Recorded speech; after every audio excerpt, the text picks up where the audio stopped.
Books, Kids, and Creations, a part of the Authors on the Air Global Radio Network. I'm your host, Tracy Bloom, and I feature people who inspire future generations with their work. And today I have someone on the show who has been inspiring future generations for years and years and years through a platform we all know, Sesame Street. Oh my gosh. So I am speaking with Lewis Henry Mitchell, who is the creative director of character design for Sesame Workshop. Thank you so much for being here today. Thank you for having me. I'm so excited. So you have a new book called Creative Evolution, Yeah. and I noticed on the cover that there are, there's a Q there where you normally expect to see a C, Right? and when you look at it this way, you see the word love.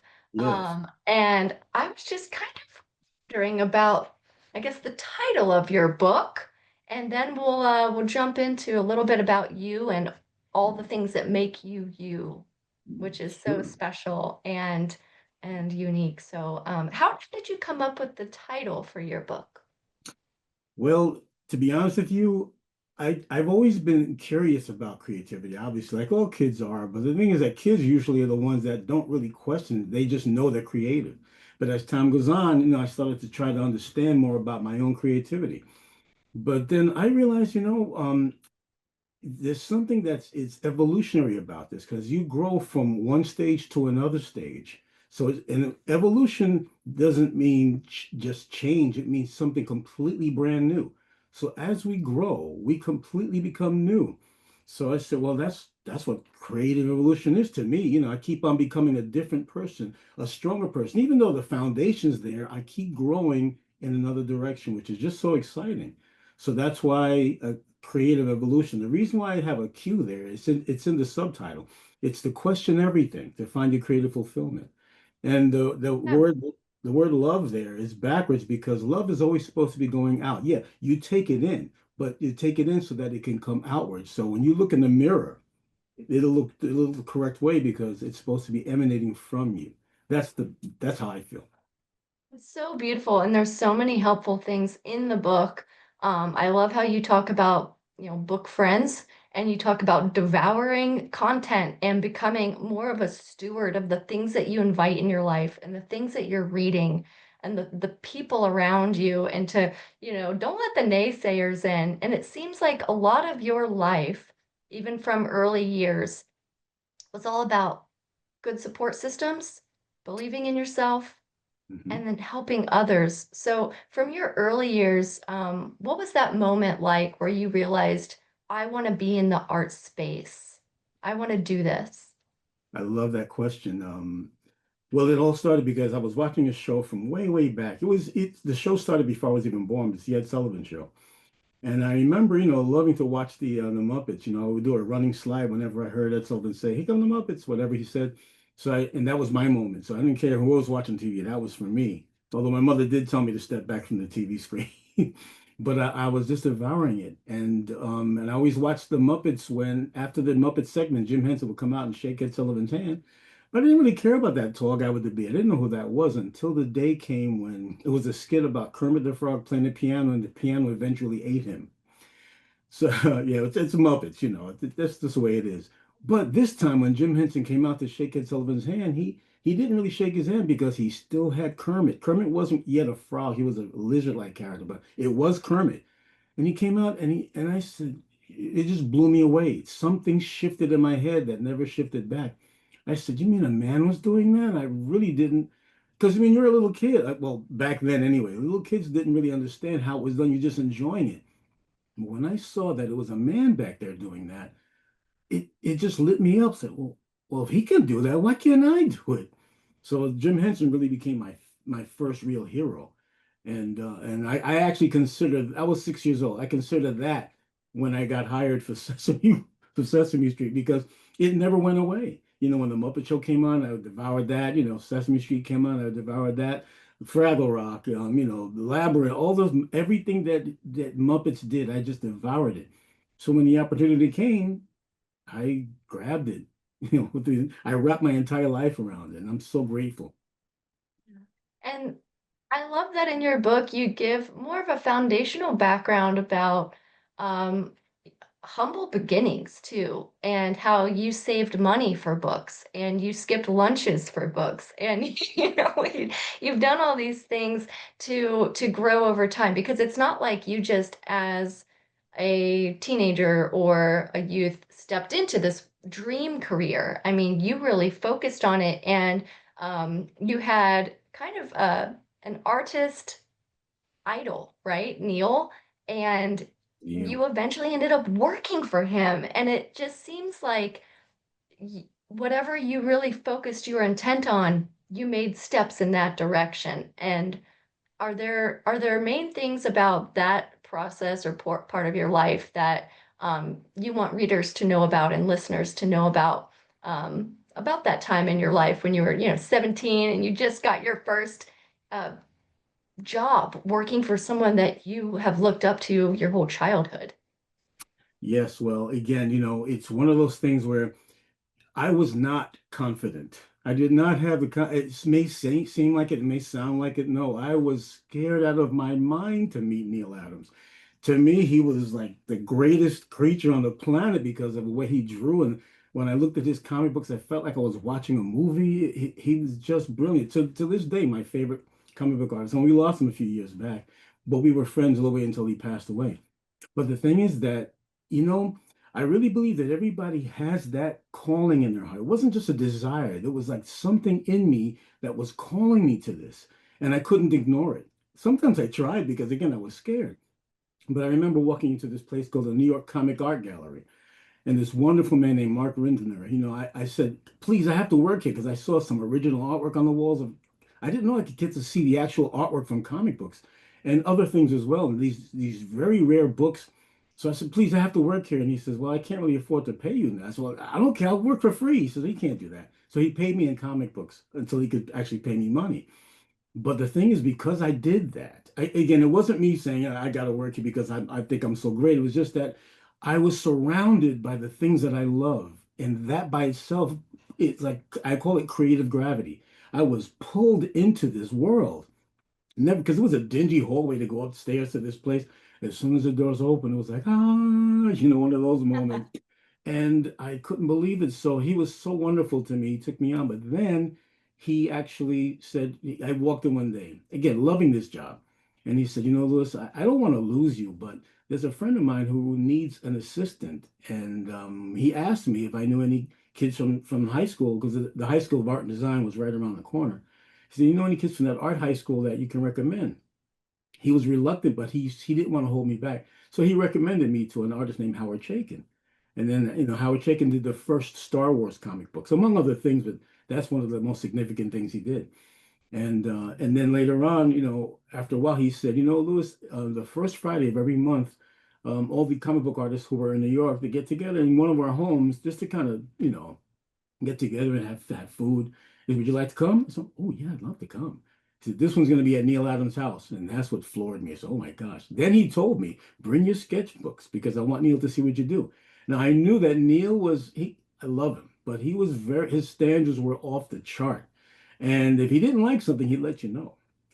So I said, oh my gosh, if he doesn't like my artwork, I don't know what I'm going to do. I don't think I could survive that. Again, I was not confident, but I was called. That's a big difference there. So I said, well, I already said yes. So I went, just nervous, scared. When I got to the apartment, um, you know, um, there were a lot. I saw these famous comic book artists walking around. So, oh my gosh, this is awesome. But I was so shy. I didn't know I had to say hello. And so I just sat down and just kind of absorbed it. But then finally, Neil came out, big guy, like I think it was a little over 6 feet, very, husky. And he sat down right across me, just looking at me. And I just kept looking at the TV stick and said, oh my gosh, that's Neil Adams. He went and turned the TV off and kept looking at me. Right then, Howard Chaykin came in. And I was so grateful. He was like a messiah coming in for me. And he just, he let everybody know, hey, Lewis is a really great artist. Neil, did you see his work yet? So he grabbed my sketchbooks and he knelt down in front of Neil and started to show Neil my work. And Neil was looking at the drawings. He kept looking up at me and the drawings and looking. He went through my sketchbooks backwards and forwards 3 times. And he said, Wow. I've been sitting on a series of graphic novels that I'm been trying to find somebody who could do it, and I think you can do it. So I said, would you like to come up to continuity so I can get you started on the project? And I couldn't believe my ears. And I said, Oh my gosh. yes, I'd love to. I have to leave now because I was exploding on the inside.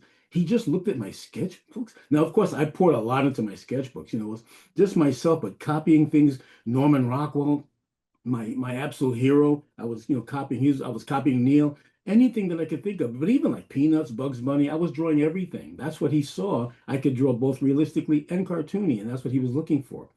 So Mm. it became, my sketchbook became my entry point to the world that I'm living in now, basically.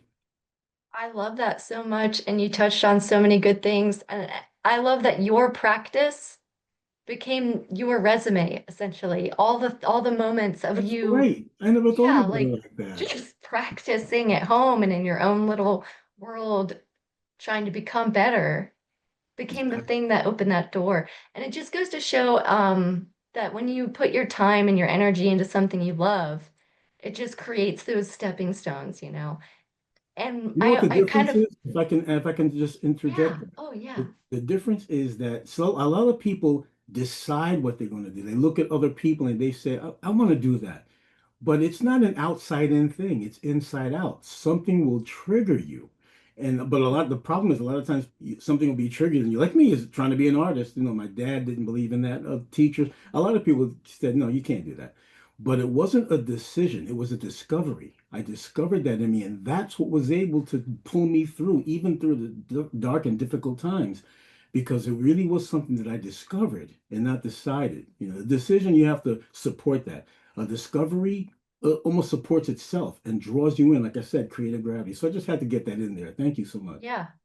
And you talked about how everyone is an artist. And the one thing that really rang a bell for me in the book was when you talk about the anchors and what your anchor is. Because I think as writers and artists, we often feel like we need to stay in one box, right? And so you're a picture book artist or you're a picture book writer, and that's it.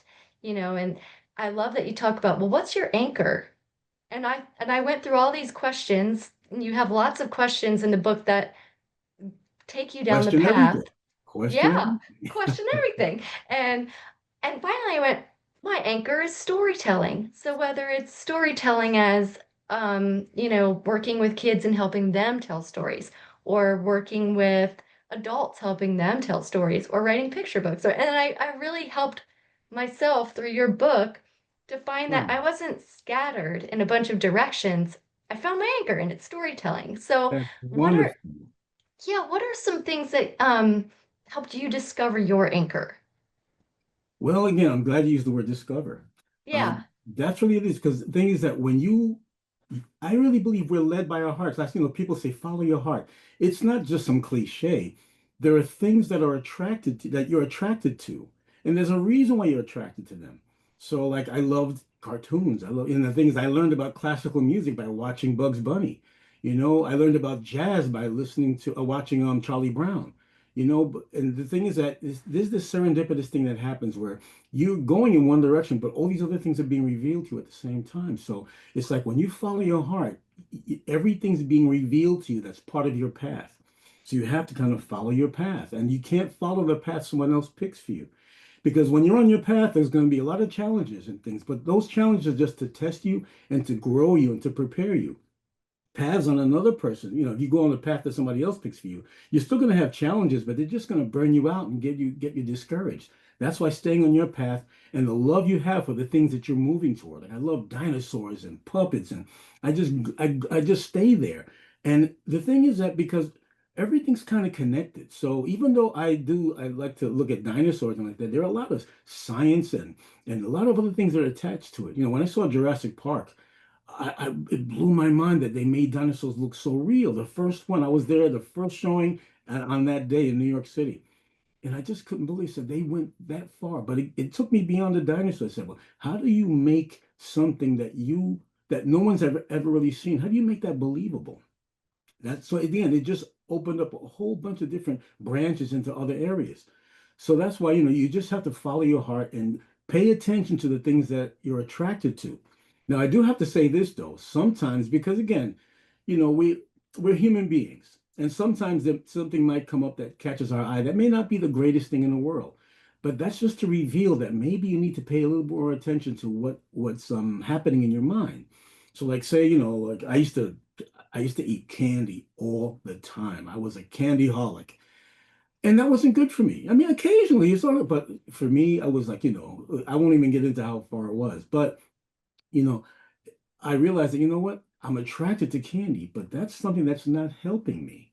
So let me see how I can wean away from that. But you can't just give something up. You have to replace it with something else. So that, that takes away some of the pressure or some of that craving. So if you just try to give something up, you're going to be craving it. You're going to be thinking about it all the time. But if you replace it with something else, like I start to love celery with peanut butter on it, Yeah. and something like that. I really loved it, so I started going that way. Anyhow, the main idea is that you follow your heart. You watch what it is that you're attracted to, and make sure that it's something that's going to be productive and not destructive. That's really what that's about.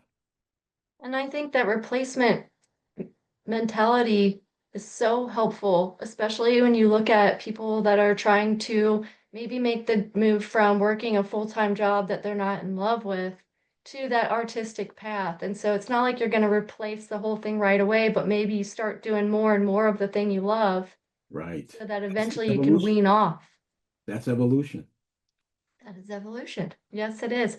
The one last thing that I just loved was that you always follow it's like your North Star. Like you follow the thing that you believe in, and you created the first Muppet on the spectrum, Julia. And the book talks about just that moment and how you created Julia.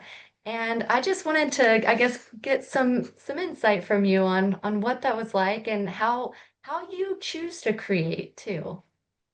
Very good. But again, it's not a choice, it's a discovery. It really is. No, Discover. it's okay. No, please. I love that because that gives me a chance to explain that. So anytime someone says that, says with Julia, I had been volunteer as a friend of mine, a dear friend of mine, Rachel London Carter. She was an intern back at Sesame quite a few years ago. And she heard me talk, and she was working with children on the autism spectrum for many years, like, since very young. And she came to me and said, I think you'd be great if you would like to come volunteer on this for at the school. There's a school on Staten Island called the Eden 2 School. And I said, well, I don't know. I'm not trained for that. I don't want to destroy their progress. She said, no, no, you just have to come and love them. So I can do that. I love kids. And of course, I was paired with two kids, fell in love with both of them, and just there are a lot of stories right in there too. But the thing is that Sesame Workshop had been working on the autism initiative for like 10 years.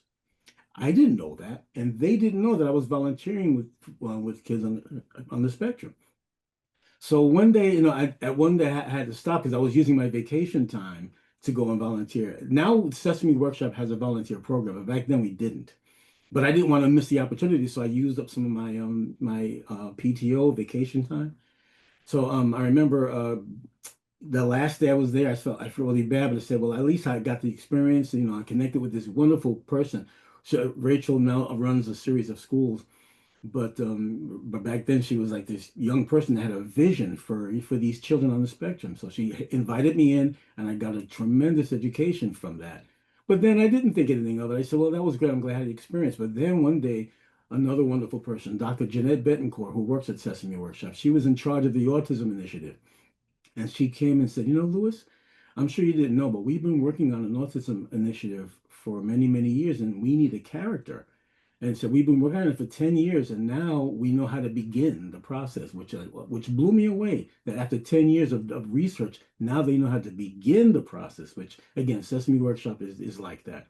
They go into all that work to make sure that we're on the right, we're not perfect, but we try to do the very best we can to get as close to perfection as possible. So anyhow, she said, well, we need a character. I said, how about that? I said, Jeanette, I had been volunteering with kids on the spectrum for like all this time, not knowing that I was being prepared for this. I'm telling you, this creative gravity, this desire to continue to move in the direction that you're being pulled. Because again, even though I didn't know anything about, I love kids, but when Rachel introduced the idea of loving children, That's the reason why I went in. Not because I'm an expert with children on the spectrum, but because I love kids. So that's again, that's a draw. So that just being able to do that, I went through the whole series of designing her, and I gave her special details because character design is not drawing characters. It's actually creating an entity that can deliver your content in a way that's believable. That's what it is. So sometimes the best character designers are writers because they'll write something and then you'll envision it the way you need to envision it. But of course, I like to draw, I like to build puppets and things like that. So I like to give a visual to everything. So anyhow, it was just amazing that I, I gave I gave Julia, like, her nose is a diamond shape. It's very subtle, but because she's a diamond in the rough. These are little subliminal iconic things that you put in there just to tell the story without saying anything. Because visually you can tell a lot. You know, I gave her eyes were just a little bit angled a little bit differently to show that she's thinking differently, not to make her look odd, but just to make her see that something's different about her. And then the only problem is I gave her human texture hair because she was never going to look in the camera and say, "Hi, welcome to Sesame Street." She was going to be drawing or playing with her doll. So that's the thing is that I said I have to give her human texture hair to make her look more like a real little girl, and she'll be immediately relatable. But the executive producer said, "No, I want her to be a regular Muppet." So she's not going to be a regular Muppet. There's something different we have here. But she was insistent. But Dr. Jeanette Betancourt came to the rescue. And she said, let's just try it Lewis's way and see what happens. And sure enough, it worked out perfectly. And so now Julia is, oh gosh, how many years? So many years now. I think, is it 20 years or 15? I can't remember. But I know Julia has been around for a while. And the community has been so grateful. And everywhere I go, when people find out, not just that I work at Sesame Street, but that I designed Julia. And again, I didn't design her by myself. There's a whole team of people that the research, and it was about a year of going to seminars and symposiums and meetings and things like to meet the families, to meet the people. And to be honest with you, among all those PhDs and executive producers, I had the most experience because I actually worked with kids on the spectrum. Yeah. So that was a long way to answer your question, but I hope that was okay. But yeah, it means a lot to me to talk about Julia because I just love her. She's one of my kids. Yeah, yeah. And you've created so many wonderful things from, working on Sesame Street to Macy's Day floats. I mean, you are just a creator, and your book has inspired me to kind of step forward with some things that were kind of holding me back too, which Wow, is, I was thinking like, oh, well, I want to write screenplays. I want to do this. It's my thing. I just keep going, I want to do this. And because of reading your book, I just picked that script back up. I downloaded a couple others that I really love, and wow. I've just been putting in the work. So I just wanted to thank you for that. That Yeah, means the world to me. Thank you so yeah, much. That's why I wrote the book. I didn't want to write a book, but people kept asking me, you have some good advice. Why don't you share it in a book? yes. So, okay. Well, I'm happy you did, and I'm so thrilled that I got to speak with you today. And we will post links to all of your wonderful, wonderful work. And thank you so much for being here. And for anybody listening, the book is available to purchase, so pick it up on Amazon or wherever you can get books. I'm sure that the libraries have this as well. So thank you so much for being here, Lewis. It's been such a pleasure. Thanks for having me. I had so much fun.